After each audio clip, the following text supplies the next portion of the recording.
Hi, this is Mike from thesubstream.com, and this is an episode of the very important Dudes and Dudettes in Film History Show. Harold Ramis is one of our favorite actors, writers, and directors. And to celebrate the release of his first feature film in, I think, 5 years, we're going to take a quick sprint through his really impressive, really kind of oddly underappreciated, while at the same time being spectacularly well-known history and body of work. The dude's criminally underappreciated. When you look at that body of work, the stuff that he's done over the past 30 years, writing, directing, and acting, it becomes clear that it's really weird that he's not recognized as one of the major cinematic talents of his generation. A lot of that disregard, I guess, is obviously due to the fact that comedy has never been seen as being as worthy of respect or critical praise or serious scrutiny and study as drama, and especially not the kind of screwball stuff that Ramis has specialized in over the course of his career.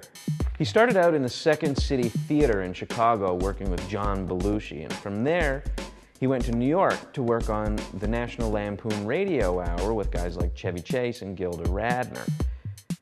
He then spent some time working with Bill Murray and Christopher Guest and people like that with this really weird, arty video collective called TV that was founded by a bunch of people, including Michael Shamberg. And they were among the generation of people that picked up Sony Portapak video cameras, which were available in the late 60s and became the first legitimately cheap alternative to filmmaking. And it was this rig that you could put on your back and had a camera that would send the signal down a wire into the VCR thing that you were supposed to carry around. And these guys, TV, including people that would later go on to work with Ant Farm, kind of just happened to kick off 40 years of video art with the stuff that they were doing in the late 60s and early 70s. And Harold Ramis was a part of at least some of those productions, which is really neat. Ramis then spent some time working as the head writer and occasional performer on the Canadian TV show, the first 2 seasons of it, SCTV. He then left to go become incredibly famous and incredibly wealthy, which he did starting out by co-writing a movie called Animal House, which completely changed the path and direction of cinematic comedy forever. We're still feeling the reverberations of that film. He then wrote Meatballs, which co-starred Bill Murray and was for a long time and still is one of the most financially successful Canadian films of all time, something you probably are not going to be able to say about the remake that's coming up.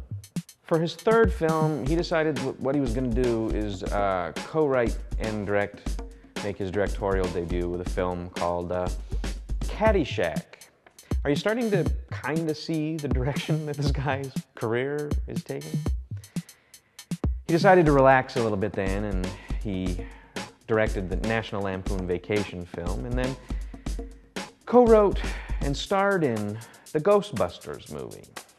For the next 9 years, his career was kind of a lot of sequels, Ghostbuster 2, Caddyshack 2, some movies with John Candy and Rodney Dangerfield. But in 1993, he directed his masterpiece, the absolutely, shockingly, critically underappreciated Groundhog Day with Bill Murray. When the film came out, it was kind of successful, and it's been undergoing kind of a critical reappraisal by people who are starting to recognize how good of a film it is, and it's starting to make its way into the top 20 films of the 1990s, top 15 films of 1994 to 1989 kind of thing. But it's still underappreciated. It's an absolute work of art, incredibly well made, funny, and incredibly well acted and deep, and was kind of the beginning of the proof that Bill Murray wasn't just a goofball, but actually an incredibly talented actor. So if you haven't seen it, hark and get thee to a blockbuster. It's an incredibly well-made film.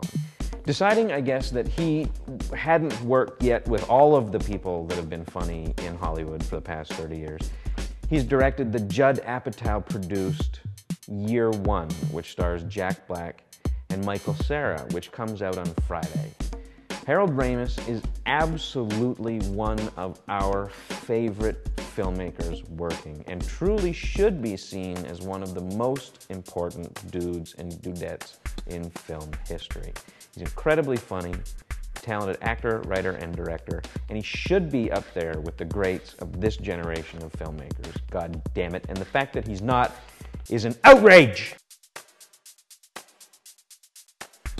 I was just joking. But seriously, he's a really talented guy, and he should be winning awards and stuff.